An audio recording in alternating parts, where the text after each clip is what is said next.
Halo, apa kabar kalian? Gimana? Semoga dalam keadaan baik-baik saja dan sehat selalu, ya kan?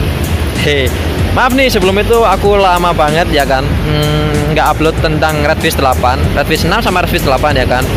Karena singkat cerita aja nih ya kan, mungkin aku lupa nggak cerita ke kalian. Sebenarnya Redfish 8 sama Redfish 6 ku itu aku jual.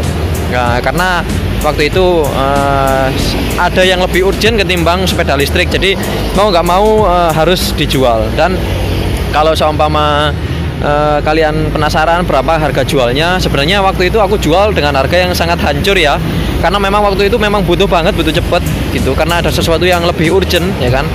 Tapi alhamdulillah aku dapat gantinya setelah beberapa bulan ya kan.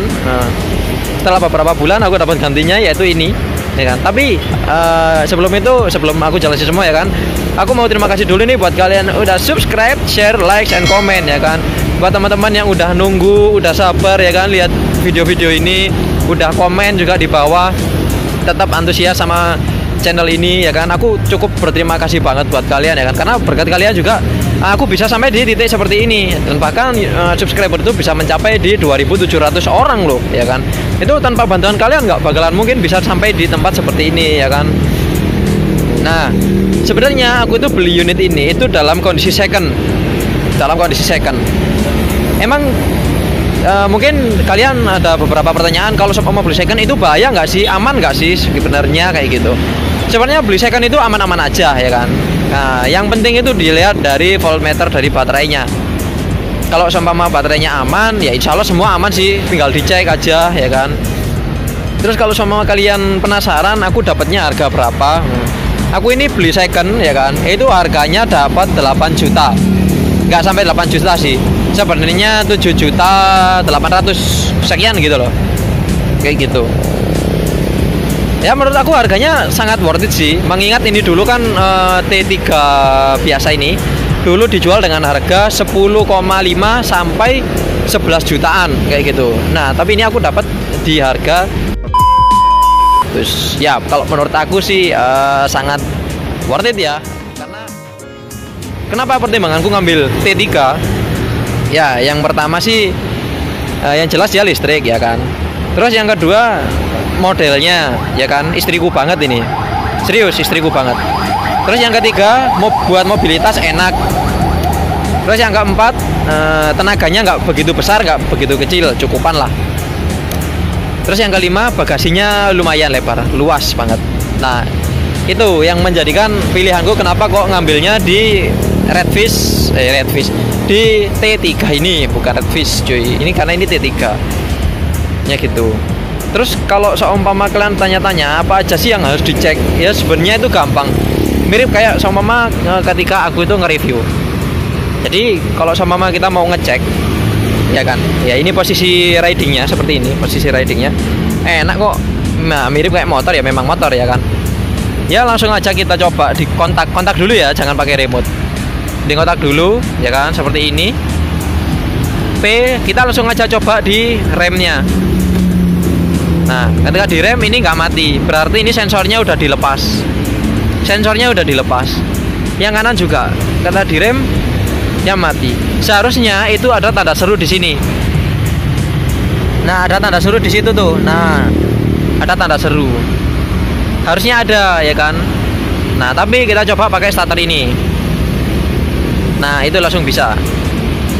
Nah kan ini bisa, cuman ini langsung di speed 2 ya, karena ini modelnya bukan switch, bukan toggle, tapi switch kayak gini, pencetan kayak apa ya, 1 2 3 1 2 3, mirip kayak Redfish 6, Redfish 8 itu sama kayak gitu.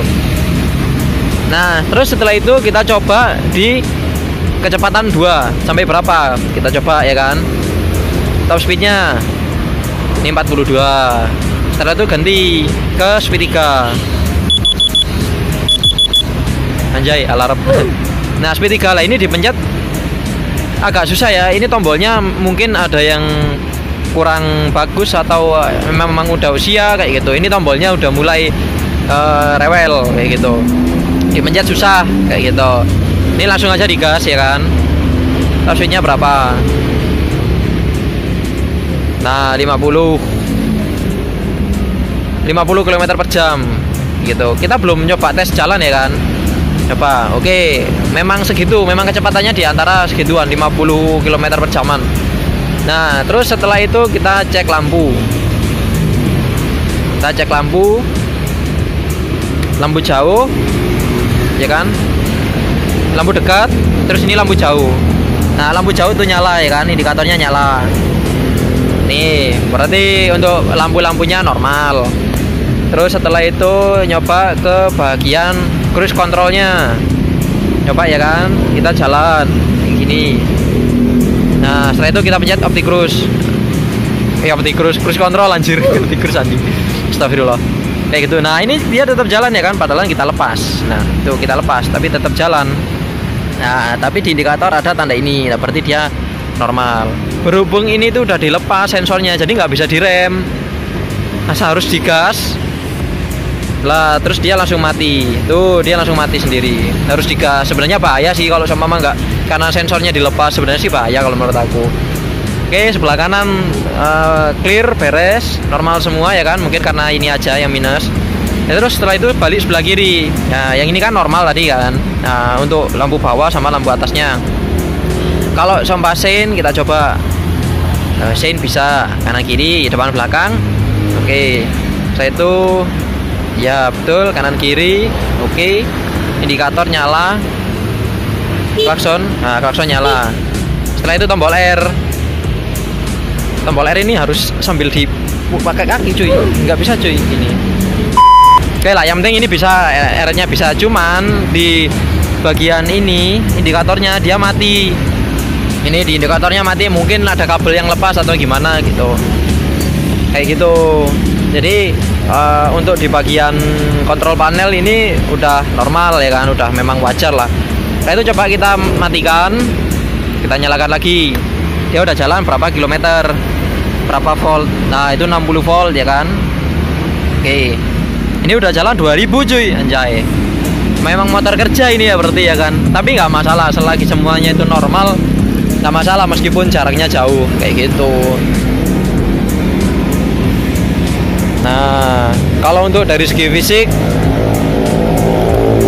oh ya kita nyoba dari keylessnya. Kadang itu dari kontak biasa itu normal, tapi dari keyless itu kadang banyak yang nggak normal kayak gitu.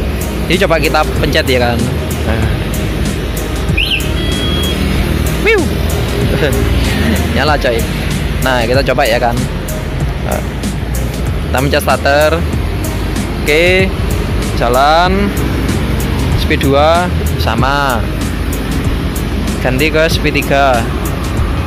Tuh, speed 3-nya tuh minta speednya tuh kayak susah banget sumpah. Nah, ini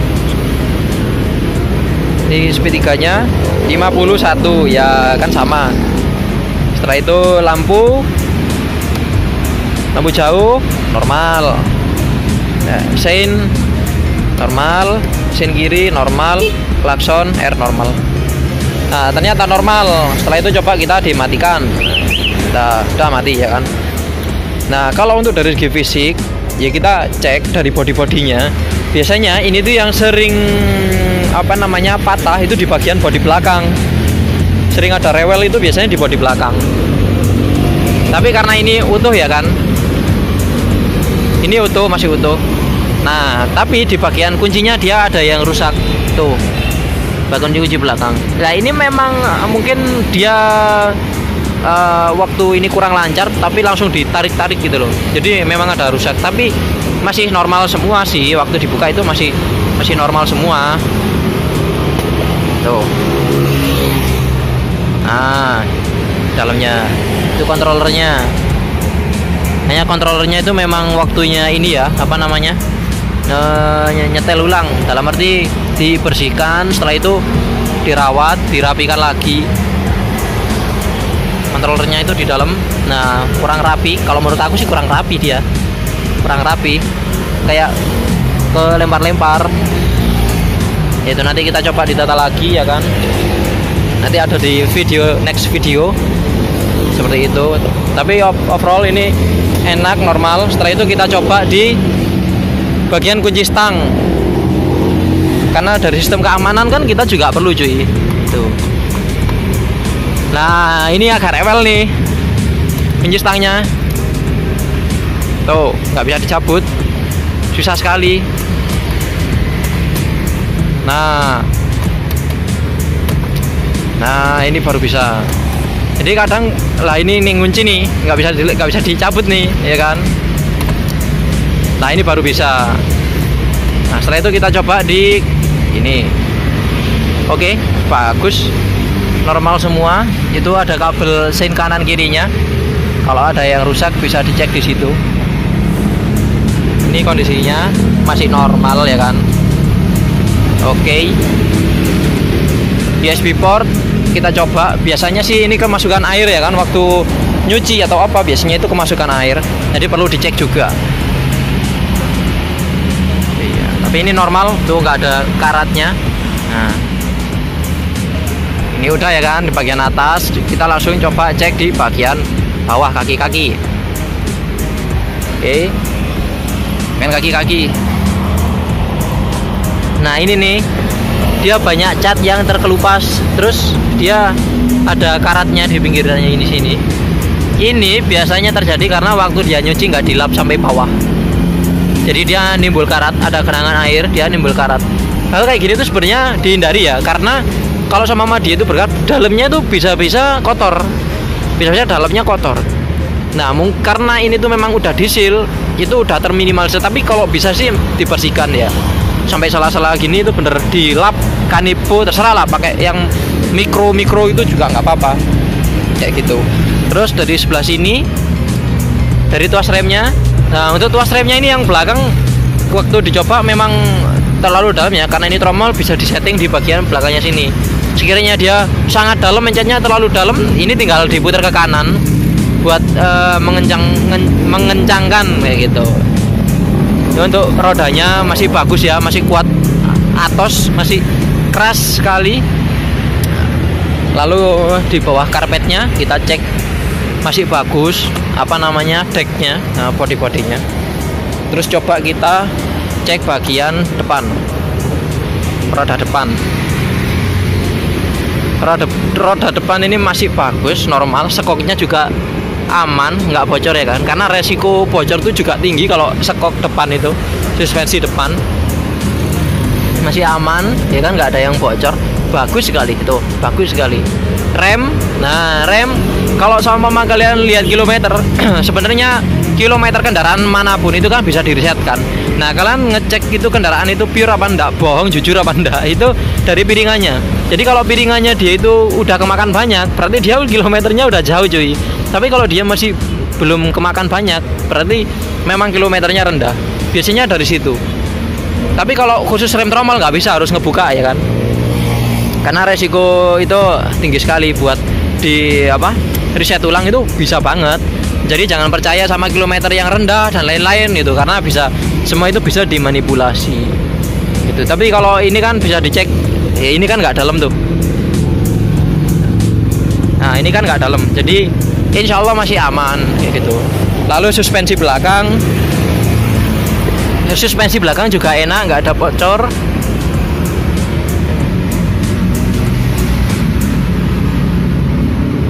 Tuh nggak ada bocor.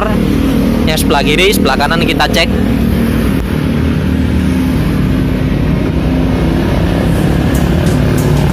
Tuh aman juga ya kan, aman. Jadi ini baterainya, kompartemen baterainya di dalam.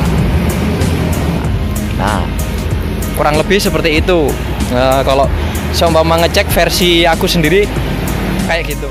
Nah mungkin itu sih tips and trick dari aku kalau seumpama kalian pengen cobain beli secara second ya kan.